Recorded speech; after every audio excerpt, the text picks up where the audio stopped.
I wanted to, first of all, you know how I told you I'm doing some research on this area that we happen to be talking about right now, women and the different proposals that take place in Book 5, especially the first two waves. And I had mentioned to you that that there were a lot of people learning from Socrates who had taken on the same topic of women in the city, women in politics, women in civic life. And so I'm reading this book right now by Elena Blair, Plato's Dialectic on Woman. And it's really one of the best written books that I've read on this topic because it's very clear and very helpful. It doesn't go and do what I'm trying to do, which is very comforting. Otherwise, sometimes that happens and you just have to realize, somebody else thought of it before you did. But one of the things that I found in here was some discussion of what some of these other people did who learned from Socrates or who were inspired by Socratic thought.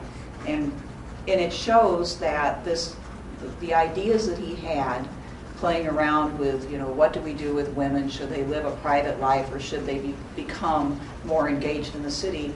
Was an idea that had legs, so to speak. It was an idea that was picked up by other people. So I just want to read a little bit of this to you. Some of the references you would be familiar with, but basically she's talking about different people who came after Socrates, who learned from Socrates and then Plato. She says, despite the scarcity of fragments and their diversity, quite a number show interest in the topic of woman, which seems to point to Socrates as its source, and whose revolutionary character could have been another of the irritants producing the Athenians' reaction against him, because it challenged an axiom of the Greek culture that excellence of character depends on class and gender. For those interested in going into detail on the views of women of the followers of Socrates, including his closest friend Antisthenes, Aeschines, and Xenophon, as well as later Socratics, I've treated them at some length in the appendices to this chapter, which she does, which is really neat. The fragments which form the Socraticoi logoi, in spite of there being a fictional genre, and that writers influence each other, reveal, among other things, a common characteristic: all write about women. This single agreement, not only in topic, but also in how the problems were raised, is remarkable because of both the paucity of fragments and the deep philosophical disagreements among them.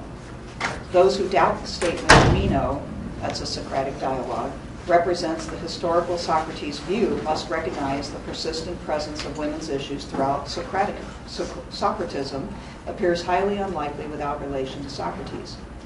Of course, Socrates' influence does not end with the minor Socratics, but becomes identified in the historical tradition with Plato's contribution.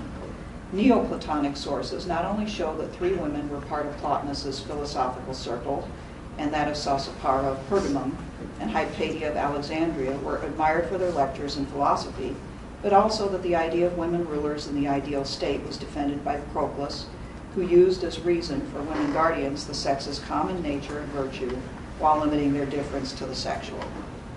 So, whatever purpose Plato has in bringing women into this particular dialogue, obviously this was a topic of some interest amongst this new intellectual class, and Socrates started that. In the book, she also discusses how it may be the case that Socrates was the most radical on this topic, but Plato was less so, although still willing to discuss and think about it. So that you see there's some variation across Platonic dialogues as to how they treat women, and that may account for the variation, because at some points he may be representing Socrates more, and in some points, especially in the later dialogues like Republic, he may be representing his own views more.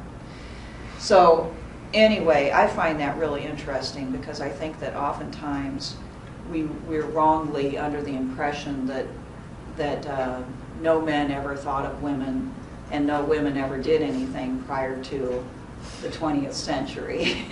And that's obviously not the case. And it's not the case for the rest of the history of political philosophy. The topic keeps coming up in Western political philosophy, and they continue to keep struggling with it. certainly during the Enlightenment period, but even prior to the Enlightenment period, there was a lot of discussion of it, and some women involved in it pretty much all the way along. In the Middle Ages, there were many women, most of them affiliated with the Catholic Church, who were scholars and who dealt with that topic among many other topics. So it's just wrong to think that somehow they didn't contribute, or the topic really didn't exist prior to the 20th century, but the shorthand that you often give is exactly that. So anyway, I guess we might say, at least for the history of Western thought, that Socrates kind of starts this debate, okay, just by asking the questions and by making some fairly radical proposals. And you see a little taste of that here. And the question, of course, for this particular dialogue is, what's the purpose of it here, you know? And that's a question that you can ask yourself and that we can discuss, but which I must say is like so debated that I can't really tell you with absolute certainty that there's a conclusion. So we've discussed the first wave where this is brought in, where Socrates says that women should be in the top class, in the top two classes, that they should train as the men. We talked about the arguments that he uses for that. And one of them, I might say another little aside, is, remember where he asks Glaucon, what about, you know, the things that women mostly excel in, like cooking and baking and things like that. There's another interpretation of that than the one that I gave you. Mine is kind of the most common view, which is that he's basically saying there that okay, women excel, but only in these very narrow pursuits that they traditionally are associated with, but everything else men excel at more. But another interpretation is that he's saying that even in those pursuits, if you test it, men will do better than women. So there's disagreement about what that phrase means. So he might be saying even in cooking and weaving and all of these things, that if men did them, or when they do them better. And then despite that, the human nature of both genders does have the ability to excel, okay, just at different levels, so to speak. So a lot of confusion about that passage, so I guess don't feel bad if when you read some of these things you wonder, what exactly does he mean, you know? But we can understand the general thrust, for sure, of his argument, okay? He's asking us to at least entertain the possibility that a just city would include women in the guardian and in the ruling class, okay? And to entertain the possibility that women's natures are not essentially different as in their ability to do these tasks. They may be different in physical strength. They may even be different in intellectual strength, but not so different that they're different creatures or different things that ought to do different tasks, okay? So he may be a little bit too conservative for today's taste, but he's still asking those questions. And then you remember, he's also building the idea of the soul still. There's a metaphor going on, and the elements of the city correspond to the elements of the soul. And so he may be saying something there about the soul, and what how it looks, what it's composed of, and we'll talk about that a little bit more today. All right, so the second wave, he says, is going to be even more controversial and shocking than the first. And really, what did you think? Did you think that his proposals about communism and breeding were more shocking? Or just kind of the same level of shocking? We come from a culture where women are already, we're told that women are already equal to men, that we're all equal. So I think that this is, from our standpoint, a little bit more shocking.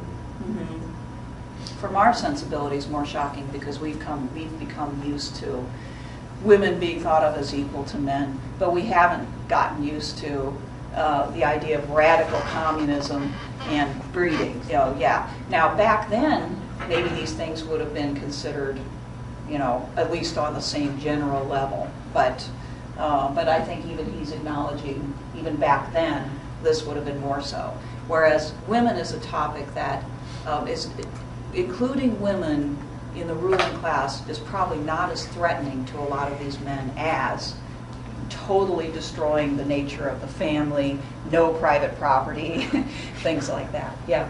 I would definitely consider the second one more shocking, especially when it comes like to marriages, because as we've introduced marriage more for love and more for what we want instead of like other countries that do it for economic reasons or what benefits society, it'd be more shocking to us that they're just marrying because the state says that this is the best person, and the only reason you're marrying them is to produce a child, which you don't get to raise yourself. So Yeah. it kind of takes away the individualistic and the choice of us choosing our own partners, which is kind of the center of why a lot of people get married. Oh, yeah, right. Yeah. Would you get married if you couldn't control when you were with your partner, and you had to accept the fact that it was going to be very temporary, and that if you had a child as a result of your union, it would be immediately taken away from you? I mean, you would ask yourself, what's in it for me, right?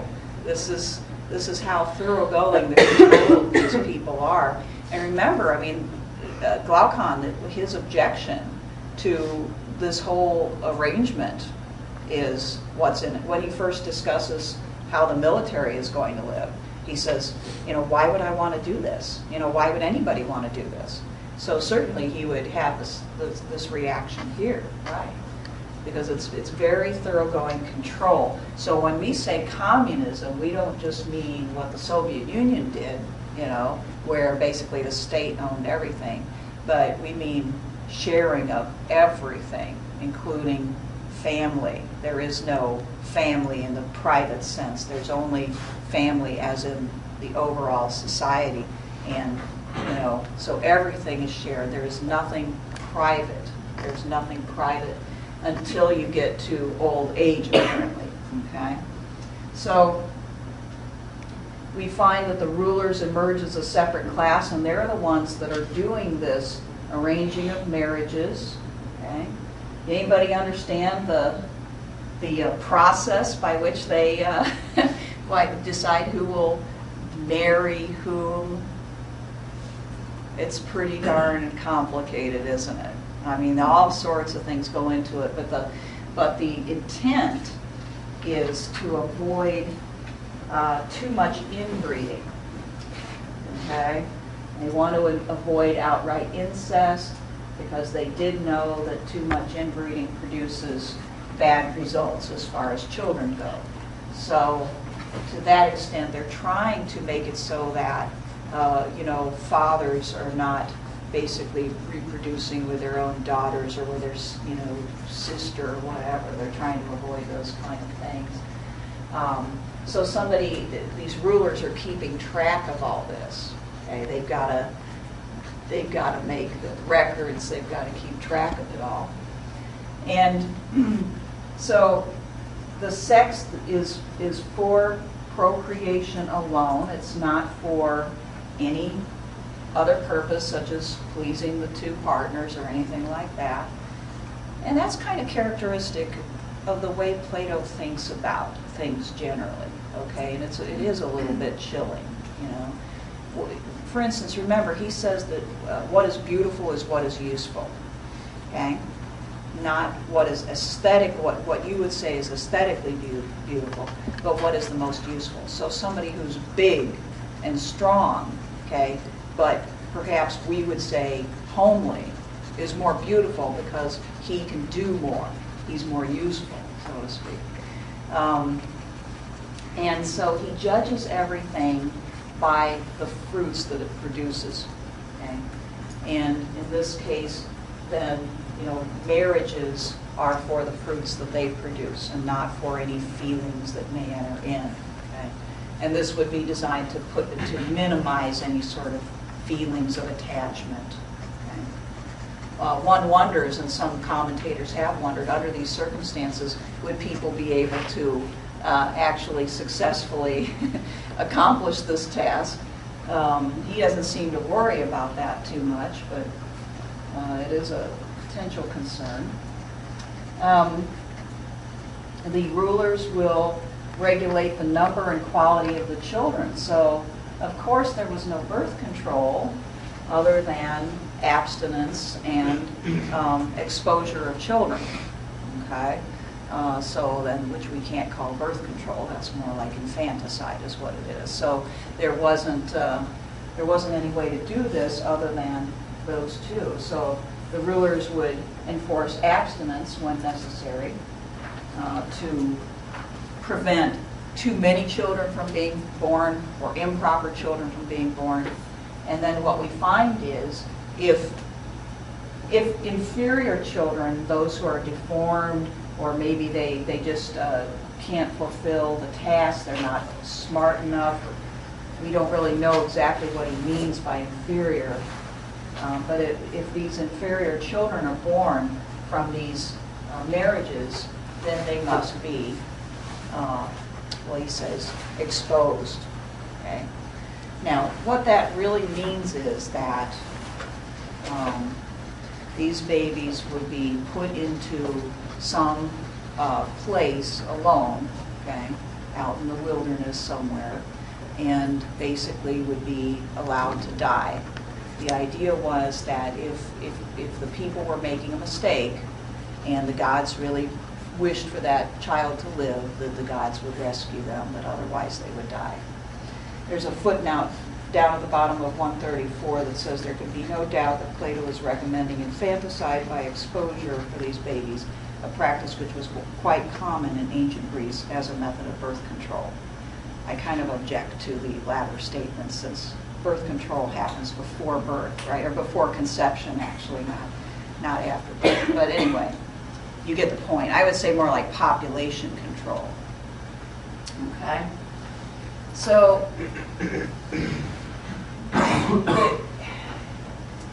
there's a lot of problems with this, obviously. And actually, it's this passage that has made me wonder what Socrates is up to, because it doesn't seem to square with Socrates' typical notion of justice. It doesn't seem to square with what he said before in this dialogue, actually. You remember in the Noble Lie, one of the things that he makes clear is that if, say, a bronze child is born to a silver set of parents, that person gets moved down. He doesn't get killed. Or if a silver or gold child is born, of course, to bronze parents, they get moved up. But here, if an inferior child is born to one of the two top classes, they get killed. Okay? And there's not a lot in Socrates' thought as it comes to Plato that would support this idea as being just. Okay? I don't remember any other place where he advocates infanticide, okay? Especially for the purposes of sort of keeping a class of people as equality, a certain quality of class.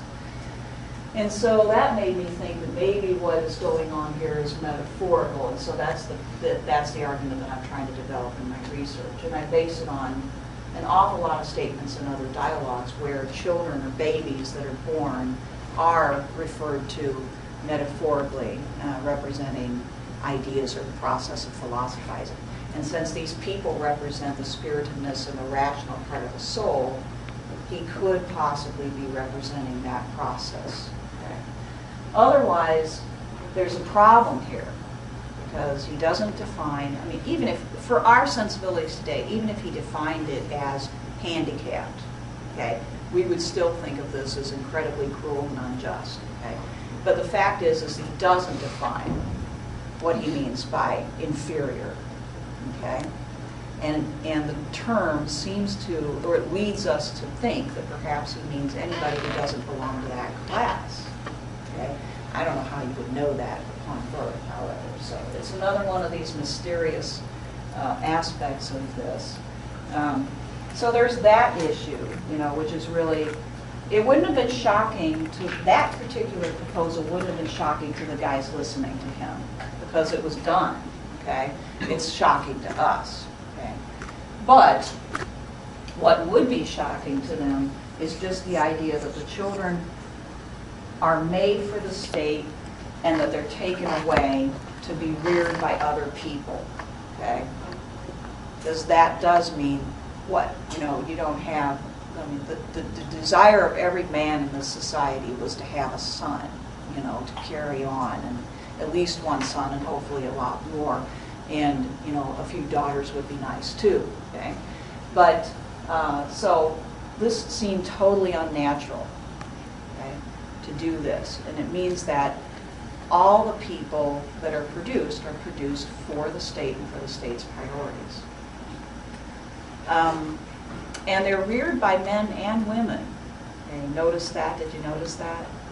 Some men will also be in the community daycare centers helping to raise the children. So he's broken down the gender role barriers that way too. Men and women rear children together communally. The parents do not know who their children are. Mm-hmm. Going back to the first point, how did they keep track of who the children's parents are so that they don't end up having brother and sister have a kid some point in the future? Had to do with the dates, with the seasons. They tried to, keep track of when certain pairs mated, and they mated according to certain seasons. And, it's kind of complicated, but it sounds to me like basically they made sure that people of different generations, born, if you were born in this particular time range, you could only mate with other people born in another time range, etc., so that you wouldn't accidentally run up against being too close genetically. However, I mean, what would this be? Probably a few hundred people in the top class at the most, and maybe a few thousand in the second class. So, to me, the scheme doesn't sound like it would work forever, yeah, because you would get to the point where it would be impossible to really do that. Also, it wouldn't work in that the population would continue to get smaller, because I'm sure not everyone who's paired would have a child, or the top two classes are allowed to really keep producing children. But it seems like the bottom class should be the biggest, because it's even more like the regular labor. It feels like the bottom class would constantly get smaller, and then the other two classes would eventually get smaller too. Oh, yeah. Well, I think what we have to remember is the bottom class is pretty much free. So they're probably going to be the biggest, because they're going to be able to do whatever they want to do. They'll continue to get married and have families and, produce as many children as they want, whereas these top two classes are going to have their reproduction regulated. And so, one of the goals of that would be to not let them grow beyond, whatever is useful. So I think that's how it's taken care of. The bottom class is free, and of course people in that class are going to reproduce all over the place. That makes sense. And there's no bar to wealth. They can make money. They can become, they can become prosperous. They don't live in communism. The bottom class doesn't. So they can take care of as many children as they can afford to. So I'm not sure that would be a concern, that you'd get that lopsidedness.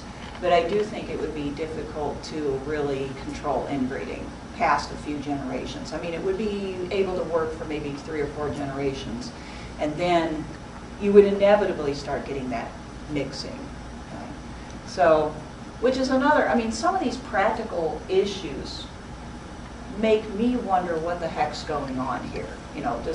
Would somebody as bright as Socrates and Plato, who's writing this, would they really propose schemes that seem so patently difficult to actually accomplish and work correctly? Would they really propose things like infanticide, which they don't anywhere else, which seems to be unjust by their own standards, okay, as a practical proposal? Or is something else going on here? So I'm trying to figure out if what is going on here is an attempt at a metaphorical expression rather than an actual proposal.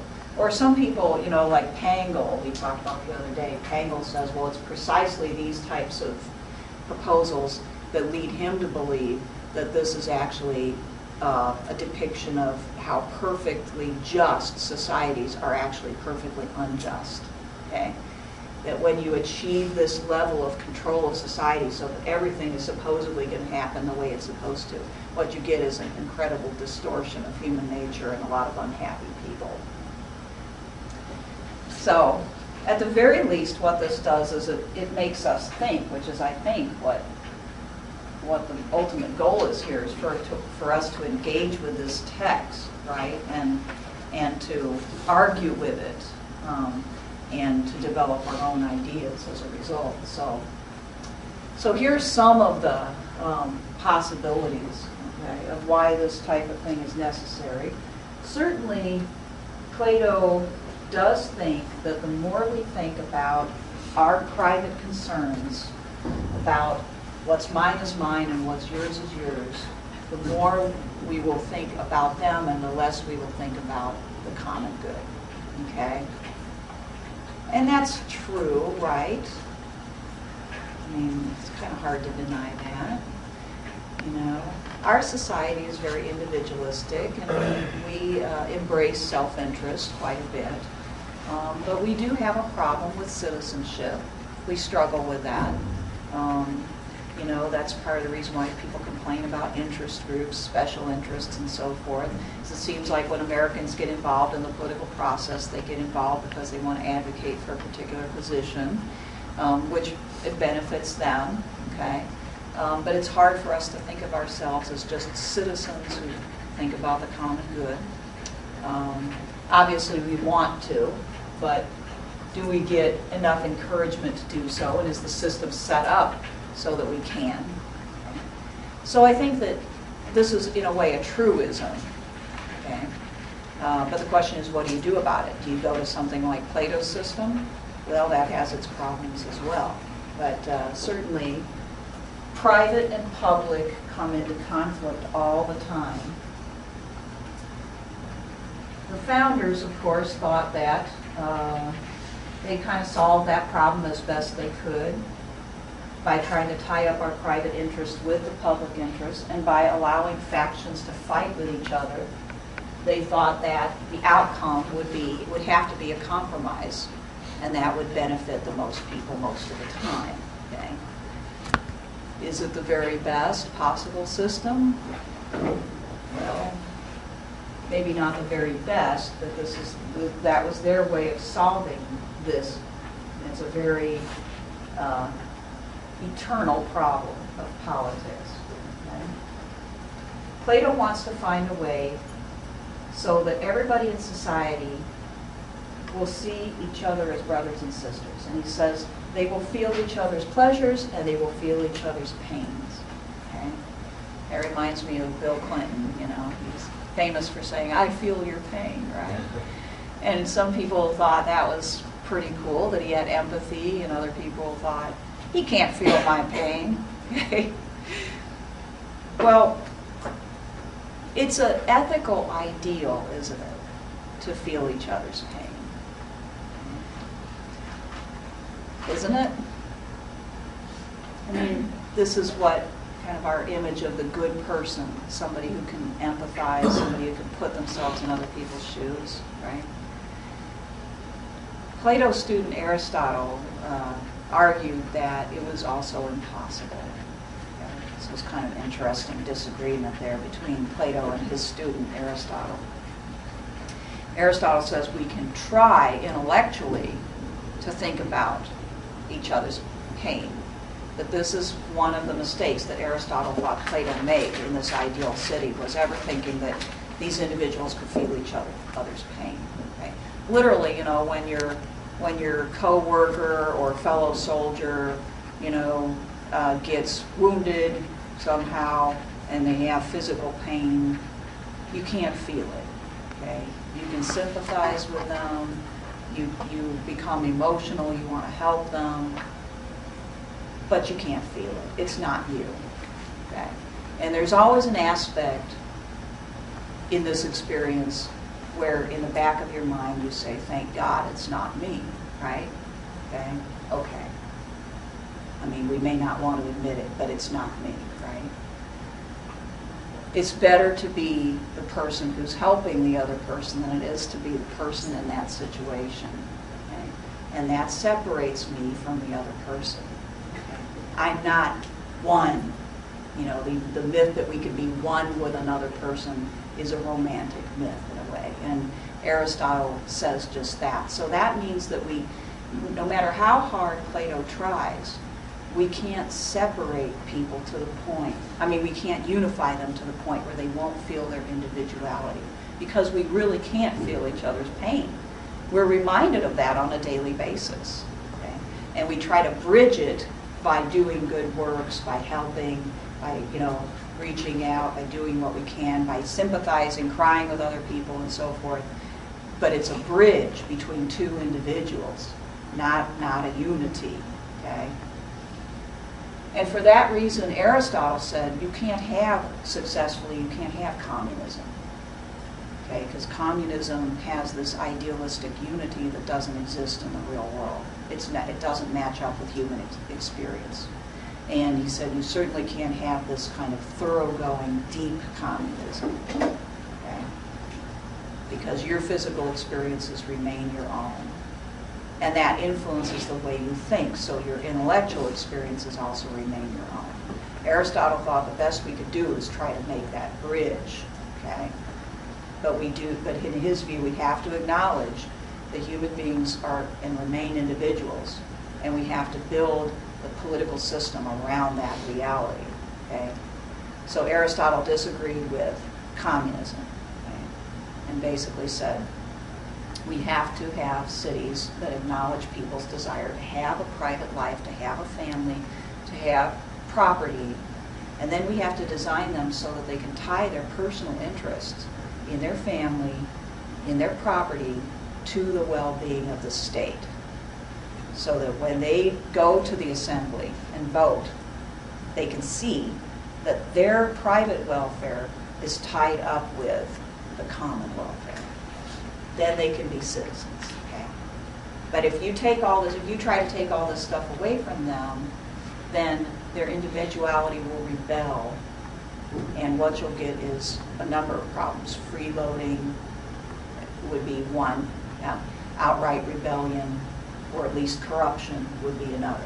And he doesn't think there's any way to avoid that in that type of system. Okay?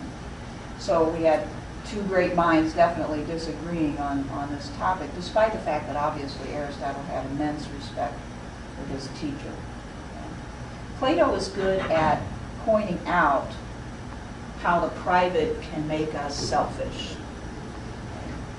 But maybe he's not as good at figuring out what to do with that as Aristotle. Okay?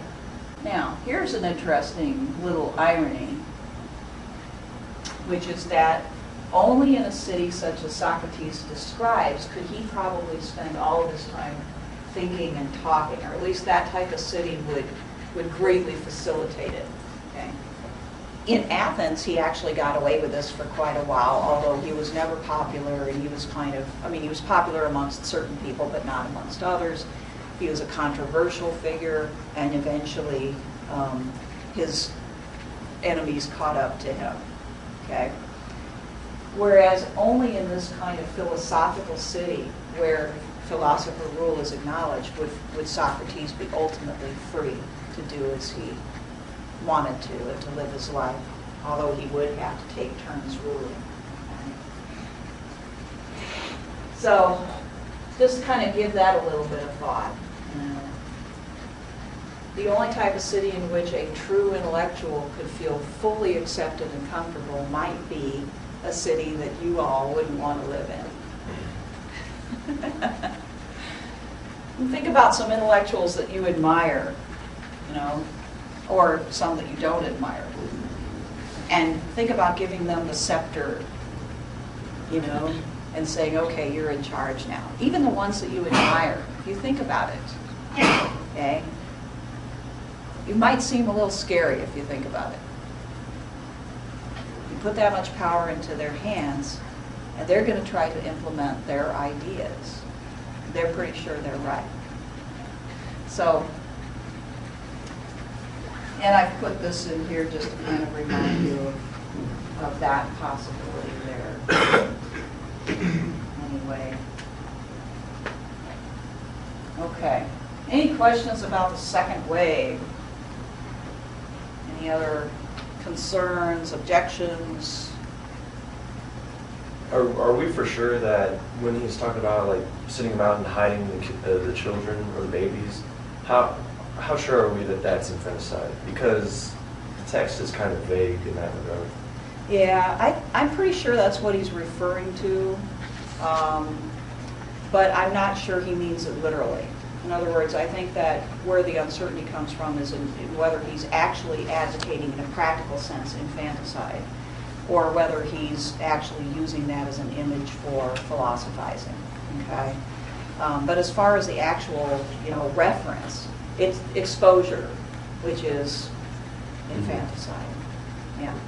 So is he actually saying that's what they should do if you had this kind of city? You'd have to get rid of the inferior children and you do it this way? Or is he using this image, which would have been familiar to people, as a way of describing philosophy process?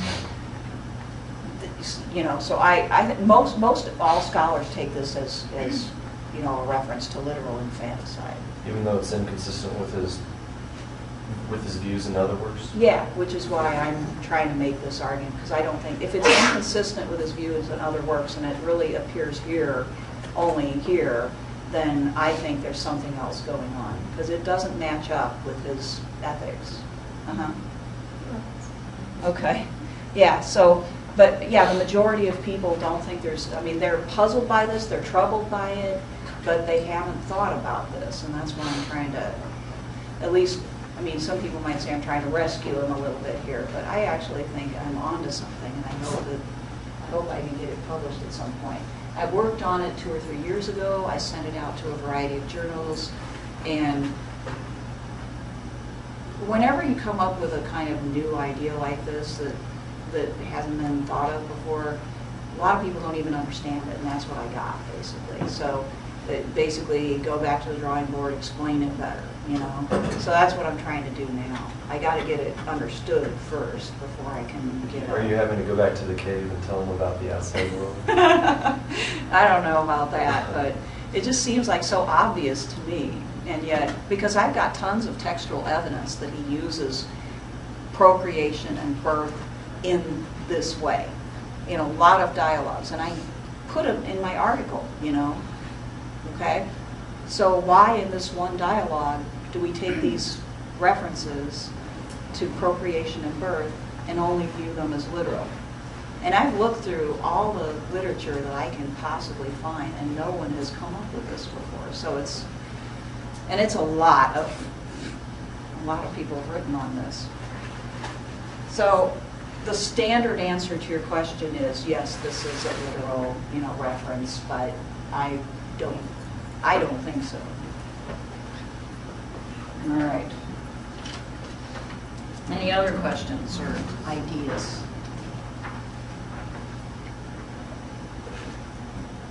All right, so the third wave is philosopher kings, and by implication queens, because if we have women in the warrior class, I guess they could get into the ruling class if they can philosophize well enough.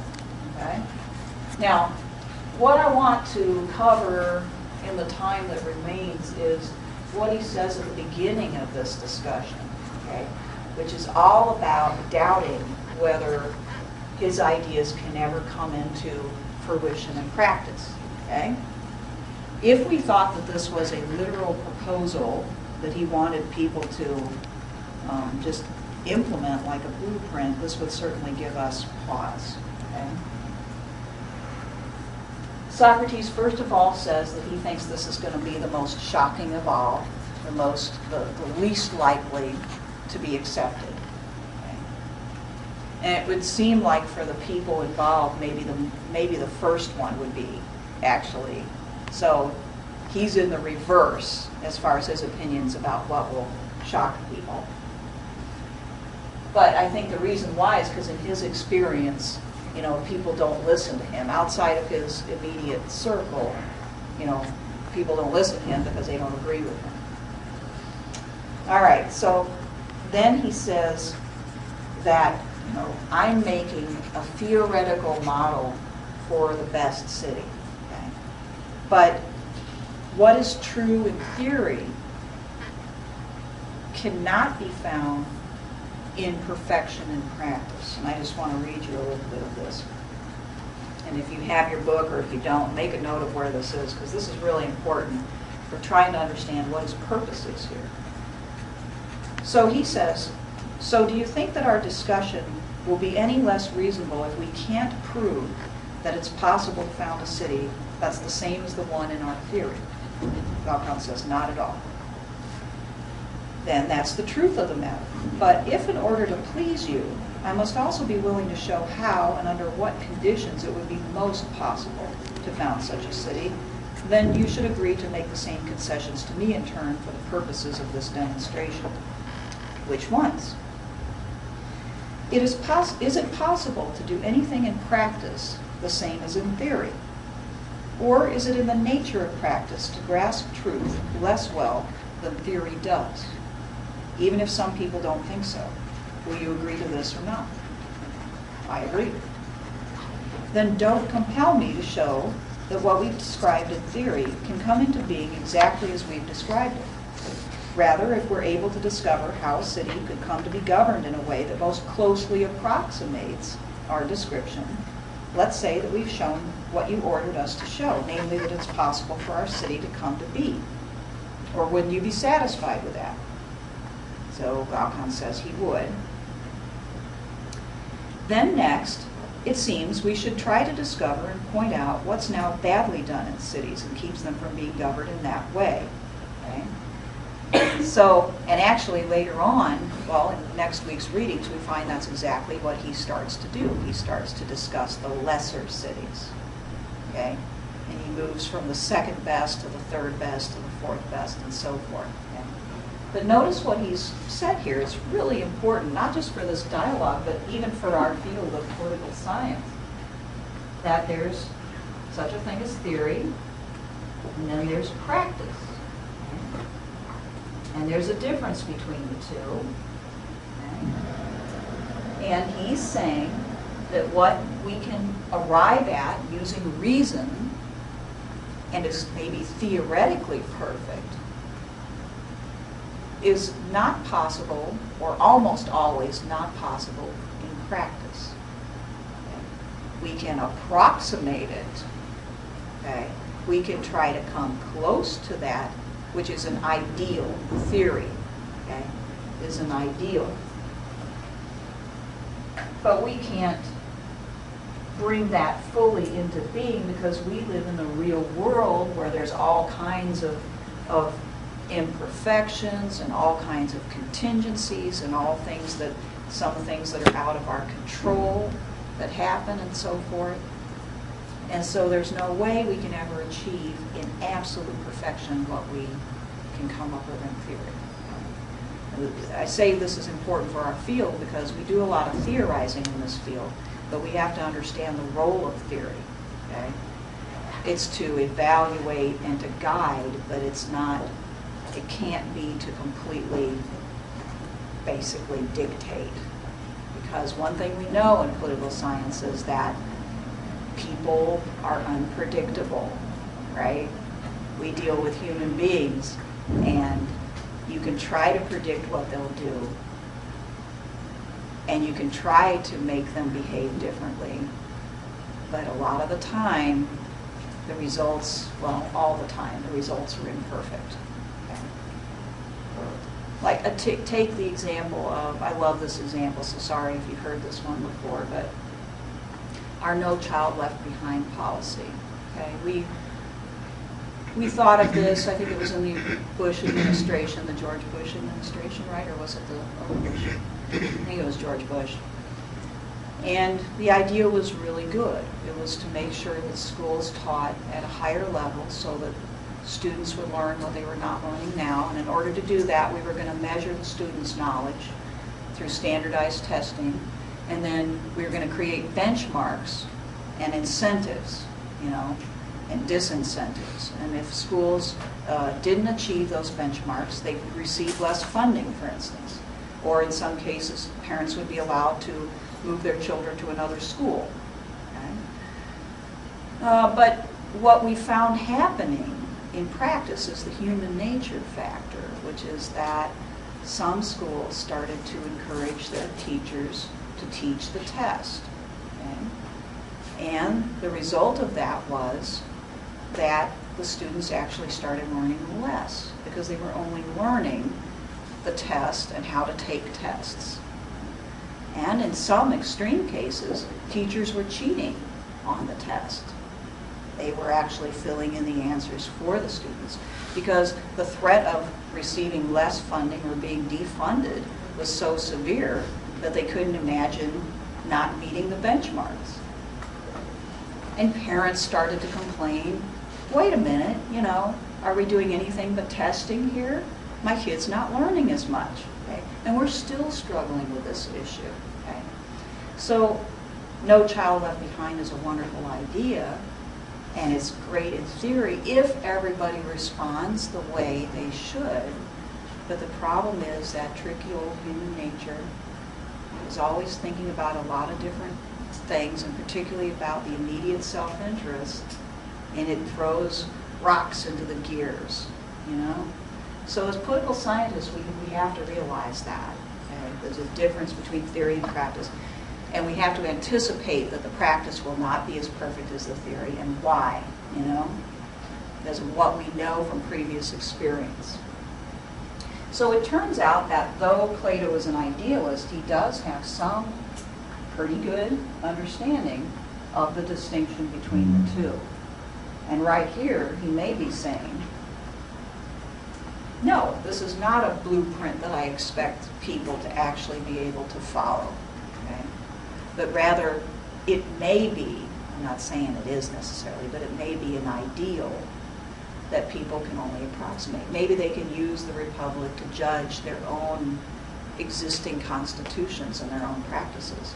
If they do, hold it up to themselves and sort of examine their own behavior, they may find the self-interestedness, the corruption, and so forth that Plato wants to expose by comparison. Okay?